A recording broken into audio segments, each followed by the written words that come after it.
Hello everyone. It's me, Arden Lee, and I am back today with another video.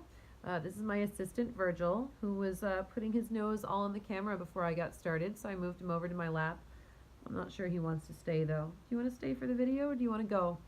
Today's video is going to be about getting rid of scarcity beliefs around money, around poverty specifically. This is a tough one, of course, because economic hardship is very real. So all I can do is share with you the things that have helped me and the things that hopefully, I hope, will help you as well, while acknowledging the fact that privilege is real. We live in a very broken system of late capitalism, and a lot of us feel incredibly duped by the society that we grew up in, especially right now, given that we all went to college, we all, maybe not all of us, but, so many of us were part of that generation that was told that we needed to go to college in order to get really good jobs. And we did that, we got our degrees, and then we went out into a job market that demanded that we work and work harder and harder, and we burned out, like that article on millennial burnout that debuted maybe a month or two ago was talking about. And all of this is real. All of this it's not in your head. It's happening. So how do we use our beliefs to swim upstream against a system that is not cut out to help us be self-sustainable? That is the question, right? So I want to start this out by acknowledging that all of the hardship and all the struggle that people who are economically disadvantaged are facing. And like so many before me have acknowledged already, it's a system. It's a self-perpetuating system where sometimes it feels like you need money to make more money, and it's just it's just a difficult cycle to get out of. So I'm going to talk a little bit today about how to get into a better place with your beliefs around money, and I'm going to hope that it's going to be helpful. I'm going to try to do it in a sensitive manner that also acknowledges that it's it's difficult. We're not in an easy system, but I think honestly that fact that we're not in an easy system is all the more reason to start really controlling what we can control in ourselves, and not making excuses about how broken the system is, even when those excuses are very real, even when the system actually is very broken. It's all the more reason for us to really tune into what we can do for ourselves when we realize that we can't rely on the system to help us, and that really we are the only ones that we can rely on at the end of the day. So before I get into that topic more than I already have, my name is Arden Lee. If you're not yet familiar with me and my work, I'm the creator of the Repatterning Project, which is an 8-week course where we hack our beliefs and we bring awareness to our patterns, to our conscious choices, so that we can start making better, to our unconscious choices rather, so we can make those choices conscious, so we can start creating our lives from that place of being in a creative position rather than a reactive position, so that we can start to actually realize and bring into reality the lives that we want to create for ourselves, rather than just being shuffled around in the world and doing things out of habits and out of patterning and conditioning that we've taken on from either people we cared about, people who raised us, or just from society itself. And certainly right now, society itself, there is a lot of scarcity around money.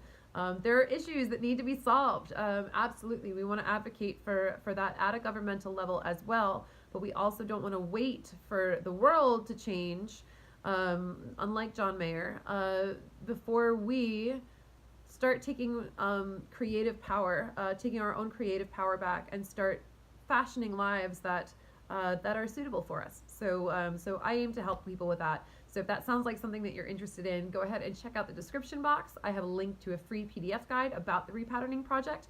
We would love to have you join us for a course. It happens twice a year, so come and see what it is that we do. And I also have a link to the Repatterning Parlor, which is a free group that I moderate on Facebook.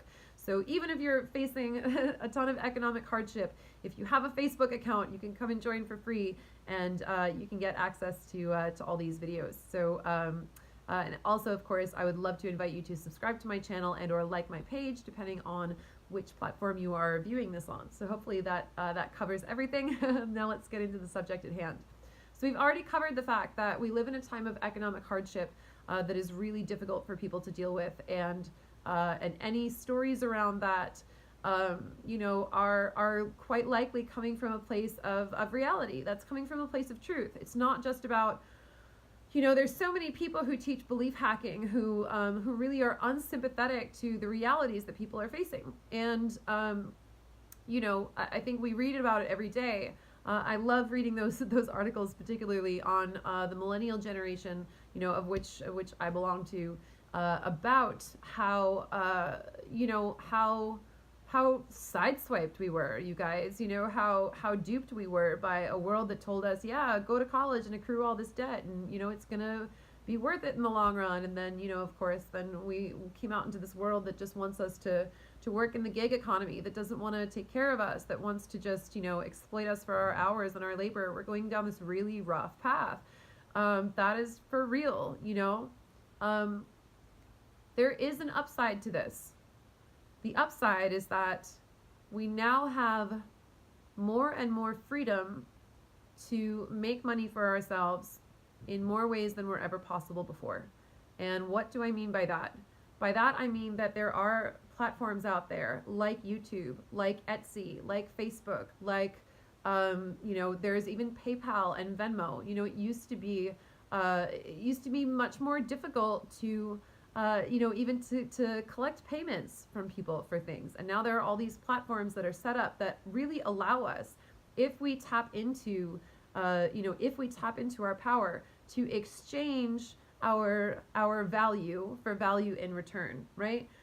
We are more free than ever to do that. It's not always easy. I'm not going to say that it's easy, but all of a sudden, I heard a story from my friend and my coach, Adam Lyons. He talks about something called the income instinct, and that's if you do join the Repatterning Project, my talk with him, I always give out as a bonus interview. I give the link to that interview, and it's always terrific the way that he explains this. The income instinct, he says, is something that you hone within yourself. He says, if I only had $20 left to my name, I already know what I would do. I would go and buy a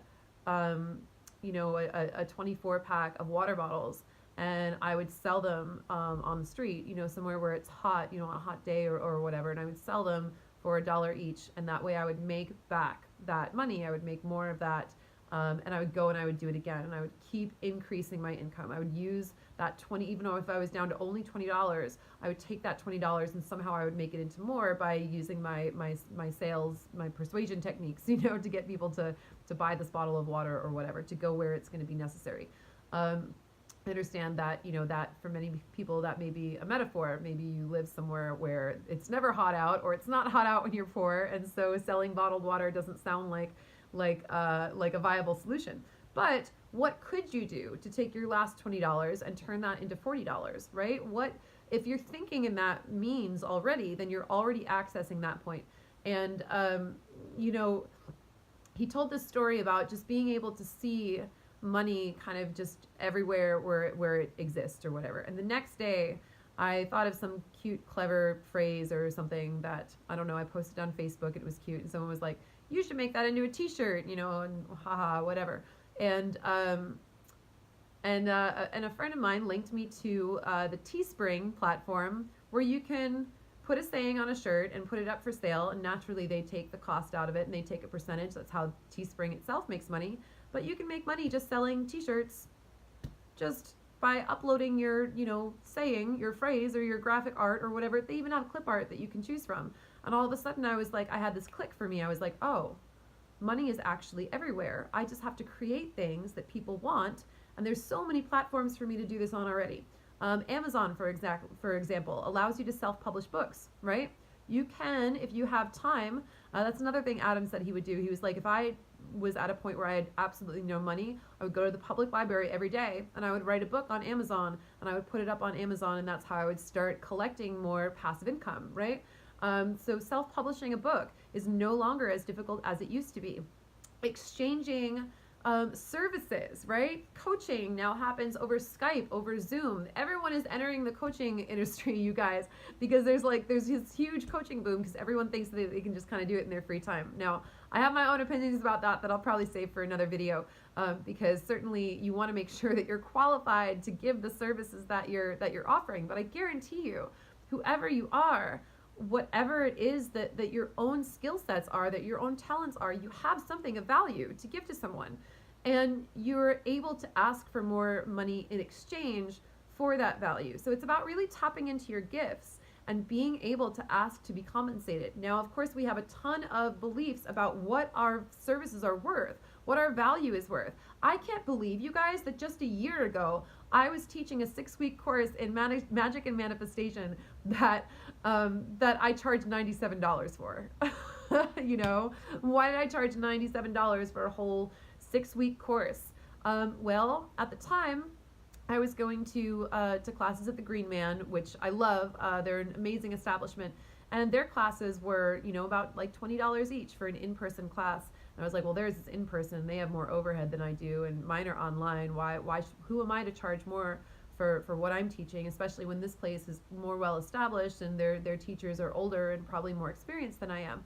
But the truth is, you know, I looked at it and then I was like, well, they do a lot of those classes to bring traffic to their store. They are a retail front, and so for them it's sort of like more of, you know, the classes may be something that they see as more of a side hustle in order, you know, to supplement their community and bring more people into the store and have them develop those regular practices, so they're going to want to come there and continue to purchase supplies from them. So just because they're doing something one way doesn't mean that I necessarily have to value myself in the same way. And so what you want to do if you're having trouble valuing your goods or your services that you offer, you want to start, you know, certainly start charging where you're comfortable. You know, there's no problem with saying, hey, this is an introductory rate as I get my sea legs. You know, hey, I'm working on, you know, when I first taught the repatterning project, I taught it at half the price it is now, and that was less than a year ago, you know, because I wanted to make sure that the thing that I was putting together was getting people really positive results. So when I did that, you know, when I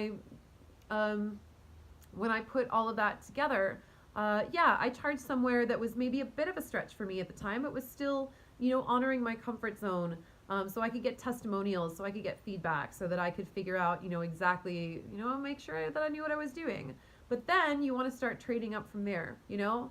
So you want to start getting around people who believe in themselves, so you can also assimilate that kind of belief, that kind of confidence, right? This is where our social circles really come in handy, you guys, especially around money. People who value themselves equally tend to like travel in packs together, right? You very rarely see people who are in poverty mindsets hanging out with people who are in growth and wealth mindsets. They just tend to pack together like this. So what that may mean is that you may want to start going to more events and more, you know, doing more networking with people who already have the beliefs that you yourself want to assimilate. And luckily, when it comes to money, there are a lot of things like that, because there are a lot of people out there who are throwing events about how to make more money. And there's going to be more and more people who are going to those events who are looking to get those same beliefs under their belts themselves. So there's a lot of opportunities for that. I'm actually going to an event being thrown by a coach named Alex Moscow next month, because the amount that his clients charge for their services is way more than I could have possibly seen myself charging even just a couple months ago. So I'm going to go and assimilate those beliefs. But the funny thing is, as soon as I bought my ticket, I haven't even been to the thing yet. It's happening next month. But as soon as I bought my ticket, my mind started expanding, and I started being like, you know, Arden, the amount of change that you've facilitated for people who've taken your course, and that's just a course. That's not even like a one-on-one thing. That's, you know, that's an online course done in a group.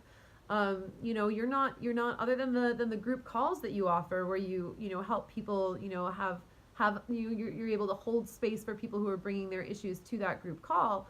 there's not really any one-on-one work to the basic course package that the majority of people are purchasing, and who still, even in their purchases, who still, have these amazing life-changing transformations. Could you imagine, Arden, if you were to work with someone for 3 months, for 6 months, for 12 months in a row, all that you could possibly take them through? So so part of us valuing ourselves and being able to get out of our poverty mindsets is realizing our gifts and realizing our potential, and realizing that we have the right to charge for those things. Because we do live in a capitalist society, our time is valuable, and when people invest in themselves, they actually do a way better job of paying attention to us and valuing us. I didn't always think that this was true, right? I would love to, just meddle in other people's affairs and offer my advice for free and say, you should be doing this, you should be doing that. I would try to save people, right? How many of us do that all the time? And those people don't listen to us. They don't value what we're giving them because, first of all, they usually didn't ask for it. And second of all, they're not invested in it. So when you step back and say, you know what, the thing that I do has value and I want people to be investing in themselves, then you're going to start having more and more people show up who are willing to do that. But you really need to own your gifts and remember what you're worth. And again, if you need to start out small, I started out small too. I taught a $97 6-week course just to say, like, I can do it. I can use all the software without completely screwing it up or whatever it is that I was doing. Oh my God, the first recorded Zoom lesson I did, I had to upgrade to a Zoom Pro account literally in the middle of the call because I didn't know what I was doing, because with the software anyway. It's like, I know how to teach magic, I don't know how to work the Zoom software. So if you need those that little bit of time to get your sea legs, then that's fine. That's absolutely, take that for yourself, but always do it with the goal of moving upwards and starting to come into your gifts more and more and be able to charge for them and be around people who are going to have those beliefs that you want to take on about money. Changing your beliefs about money is fundamentally the same as changing your beliefs about anything else. The ways that beliefs are formed, and if you don't know that yet already, look up on this channel. I think there should be a video for the 4 ways beliefs are formed. If you look up that video, our beliefs around money are formed the way that all other beliefs are formed too. It's just that we live in a capitalist system and we need money to survive, which means that money takes on this urgency that a lot of other beliefs maybe do or don't, in quite the same energetic capacity. So ultimately, changing your mindset around poverty is very much the same as changing your mindset around relationships or friendships or what you will and won't put up with. But ultimately, it really is about understanding your value and your gifts and what you're bringing to the world, and what you can do to make sure that you're getting compensated for that in a way that is commensurate with the way that you're valuing yourself. All right, thank you guys for watching. Come over to the parlor. Click on that link if you want to come and join us and start to assimilate those beliefs yourself. Again, your social circle is super important, so be around people who are having the same beliefs or assimilating the same beliefs that you want for yourself, and it's going to speed things up a whole lot. All right, thank you guys. I'll see you next time.